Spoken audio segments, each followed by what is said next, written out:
બોટાદ નગરપાલિકા અને જિલ્લા વહીવટી વિભાગના સંયુક્ત ઉપક્રમે વોર્ડ નંબર 1 થી 6ના નાગરિકો માટે સેવા સેતુ કાર્યક્રમનું આયોજન થયું હતું, જેમાં પીએમ સ્વનિધિના લાભાર્થીઓને ચેક વિતરણ તેમજ જન્મ તારીખના દાખલા લાભાર્થીઓને સ્થળ પર આપવામાં આવ્યા હતા. બોટાદ નગરપાલિકાના પ્રમુખ અને બોટાદ પ્રાંત અધિકારીએ સેવા સેતુ કાર્યક્રમ થકી એક જ સ્થળે લાભાર્થીઓના કામ સુગમતાથી પૂર્ણ થતા હોવાનું જણાવ્યું હતું.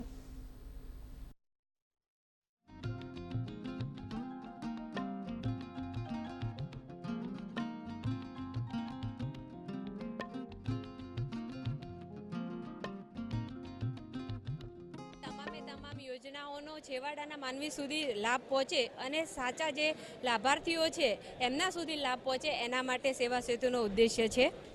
તમામ યોજનાઓમાં આપણે 100% સેચ્યુરેશન હાંસલ કરી શકીએ. એટલે કે કોઈ પણ યોજના હોય એમાં તમામ લાભાર્થીઓ એનો લાભ લીધો હોય. જેમ કે ગંગા સ્વરૂપા યોજના છે, તો એક પણ ગંગા સ્વરૂપા બેન હોય આપણા તાલુકાની, જિલ્લાની, નગરની, તો એ ગંગા સ્વરૂપા યોજનાથી લાભથી વંચિત ના રહી જાય.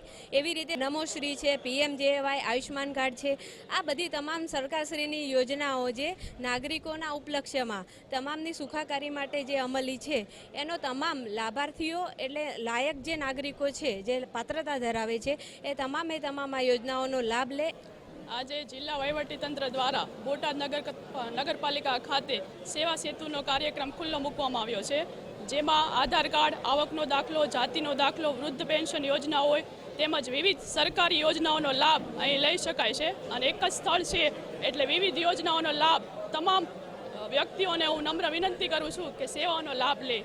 મને સર્વનિધિ યોજનાનો અને સ્વદેશી મેળાનો પણ લાભ મળેલ છે. હા, PM સ્વનિધિ યોજનાનો લાભ મળેલ છે. મને પહેલી લોન 10,000ની મળી હતી, એના હપ્તા ટાઈમસર ભરી દીધા, પછી 20,000ની લોન મળી હતી અને 50,000ની લોનનો ચેક પ્રાપ્ત થયો છે.